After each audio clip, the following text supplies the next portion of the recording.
Drag your ass off. We'll talk about the guy that got dragged off of that United Airlines flight. I posted a meme, and I got it from one of the Stewies. I apologize for who I got it from, but creative credit to whoever the Stewie is that I got it from out of the Doug Stewart Show chat group. Damn, I forgot to. I should have wrote it down. But anyway, a picture of a Michael Jordan meme of the United Flights airline guy that got dragged out of the damn plane. We're going to talk about that in the entertainment segment today as well. Hey, check this out. Check this out. Here's the big thing. 1 p.m. today, my man Jeff Fox returns with the Jeff Fox Show. That's right.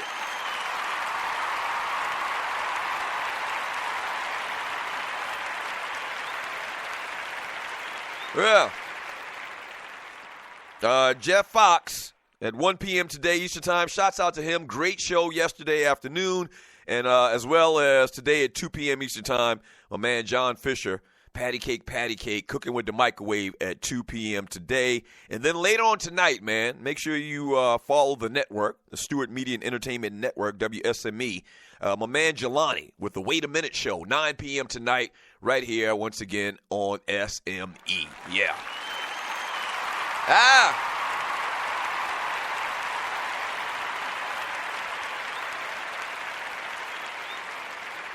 My man Loose Neck Cy says it was him that posted the little Jordan meme getting dragged out of the the dude getting dragged off the airport, but out off the airplane. So we'll talk about that in hour number 2 today on the show. Appreciate that, Loose Neck Cy. Once again, the number is 404-382-0338. You can also email me at Doug@thedugstewartshow.com. I guess kind of like the big / breaking news story that dropped late last night is word on the street is that the Cleveland Browns can't decide on who they're going to draft first in this year's NFL draft. They can't decide between Myles Garrett, the defensive end out of Texas A&M, or Mitch stinking Trubisky.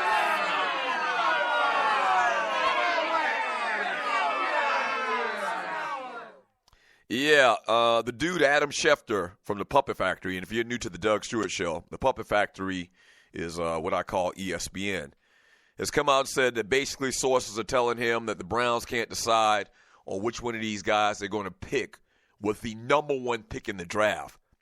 And frequently, just a couple of weeks ago, and, over the years, we always get these types of stories coming out of the Cleveland Browns camp in which you scratch your head and you're like, the Browns have no idea what in the hell they are doing.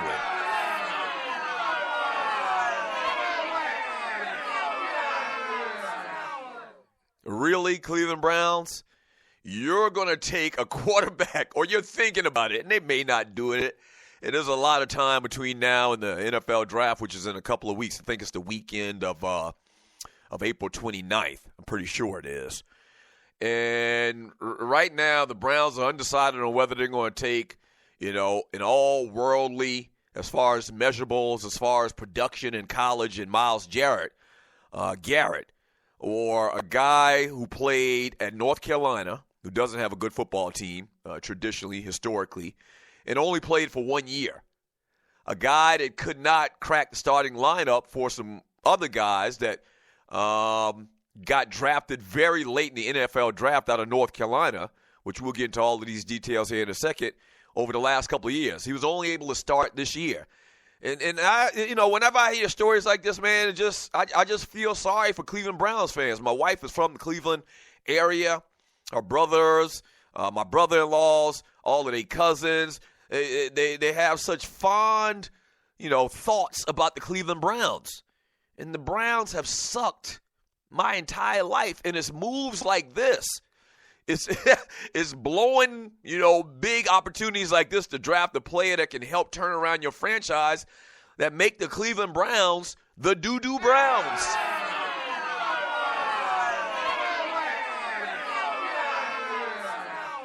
Yeah, so we're going to get into it and break down the story when we get back from the break a little bit more. But word on the street is that the Browns are considering taking Mitch Trubisky. out of North Carolina. Don't even start talking about the fact that a quarterback that went to 2 national championships. And I just don't get it. I just don't get it.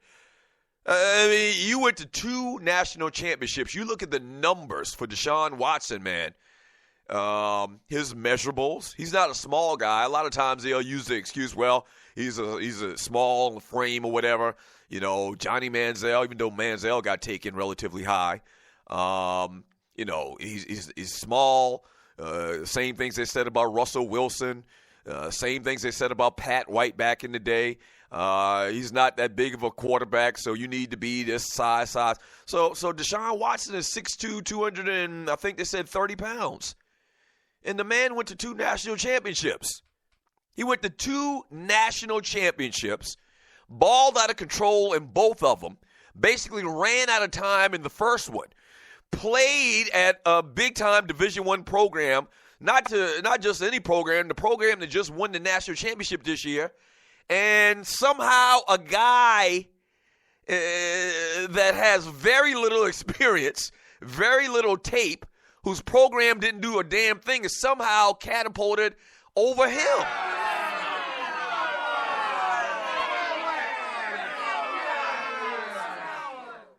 I don't know, man. I don't know. I just don't get it, man. And this type of thing bothers me. It really does bother me, man, because you know, when you talk about an exciting player, then they'll say, well, what about his stats? What did he do on the field?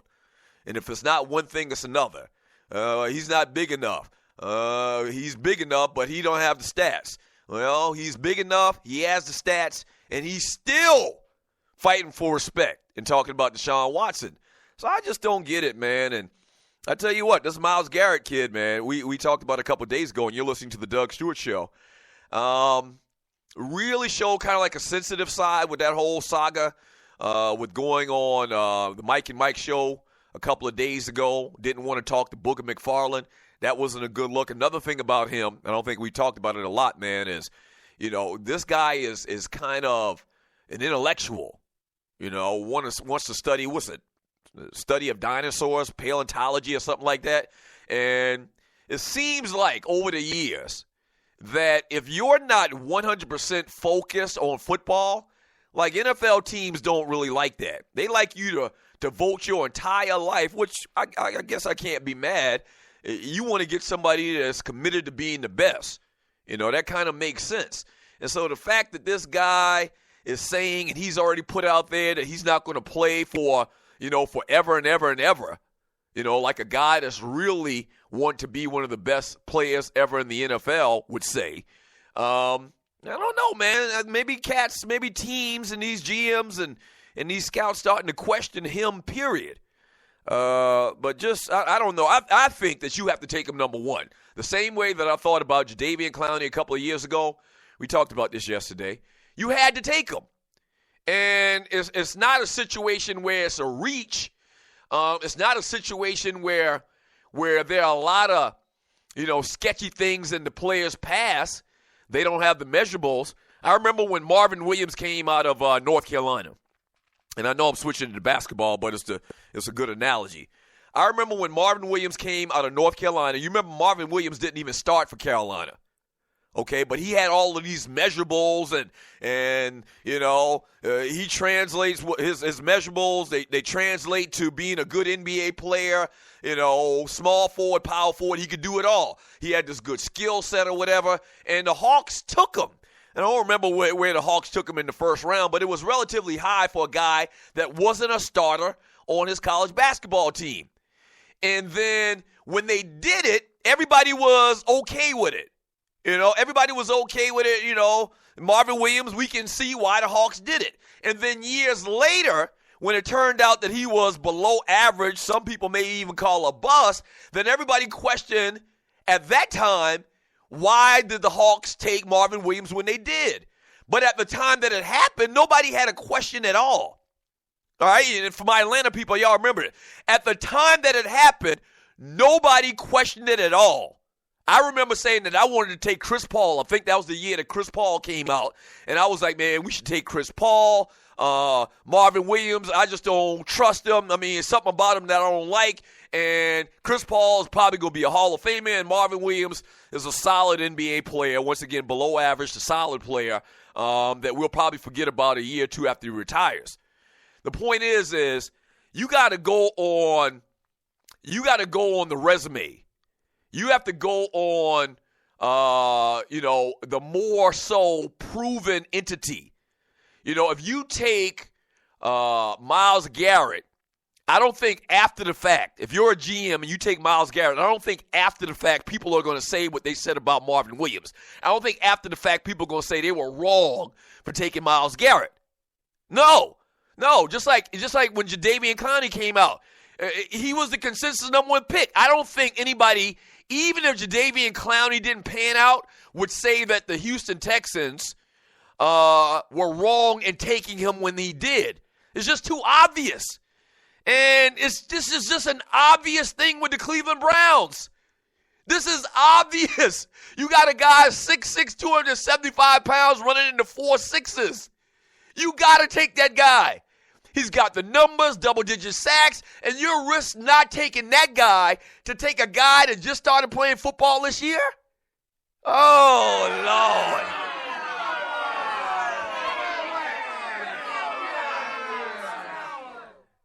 And the Browns have so many needs to fill. They need a quarterback, obviously. They need a defensive end. They need a linebacker. They need offensive lineman. They need everything.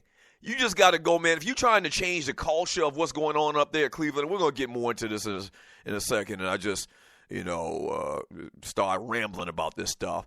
But if you want to change the culture, man, you got to get solid pieces. You got to build and start with your offensive and defensive lines in the trenches. It's football 101.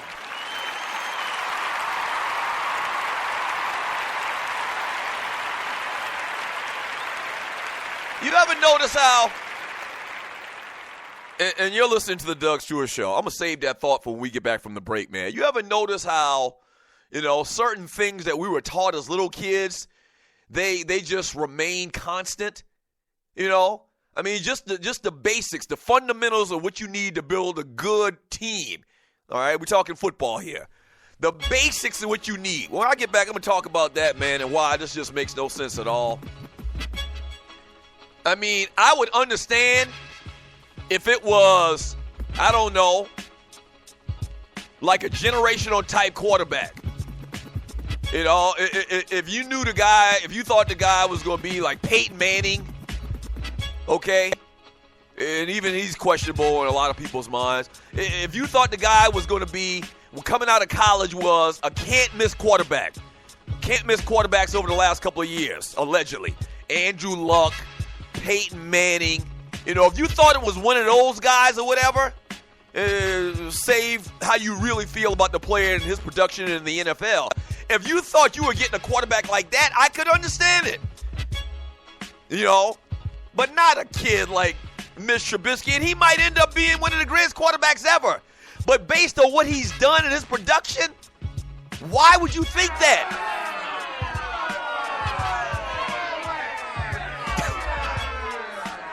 We'll talk about it more when we get back from the break, man. Once again, the number to the show is 404-382-0338. We'll be back in 3 minutes. Don't go away.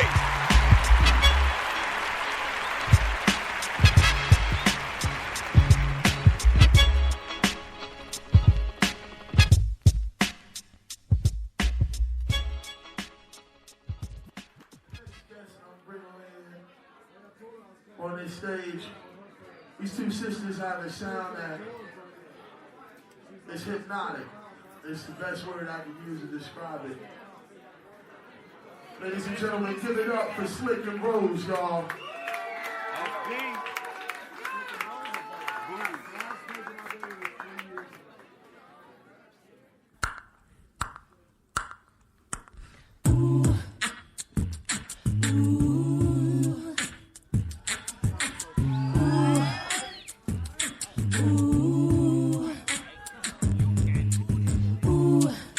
Wish I might